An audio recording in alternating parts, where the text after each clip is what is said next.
தேவையில்லாமல் பக்கு போட்டு என் டீமை வெறுப்பேற்றிட்டு இருக்க நீ. உன் ப்ராஜெக்ட் உன் இடம், எனக்கு பயம் இல்லை. அதுக்கு இந்த பக்கு தான் sample.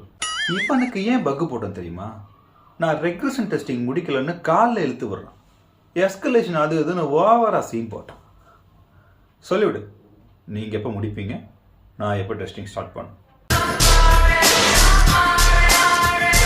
I don't know who you are, but you raised this bug on my knee. I will fix it and I will move it back to you. I'm waiting. இந்த ஒர்க்கை எப்போ தான் ஸ்டார்ட் பண்ணுவேன்?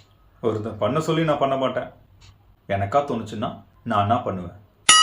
சாட்டர்டே எதுவும் personal plan இருந்தால் cancel பண்ணிக்கோங்க, office வரணும். ஒரு வாட்டி முடிவு பண்ணிட்டேன்னா என் பேச்சை நானே கேட்க மாட்டேன். ஏய், டீமில் யாரோ ஹெச்ஆர்ட்ட போய் நான் பார்ஷியாலிட்டி பார்க்குறேன்னு சொன்னீங்களா? யார் அது? யாராக வேணா இருக்கலாம் சார். QA டீமாக இருக்கலாம், ப்ராடக்ட் டீமாக இருக்கலாம், சப்போர்ட் டீமாக இருக்கலாம், இல்லை டெவ் டீமாக இருக்கலாம்.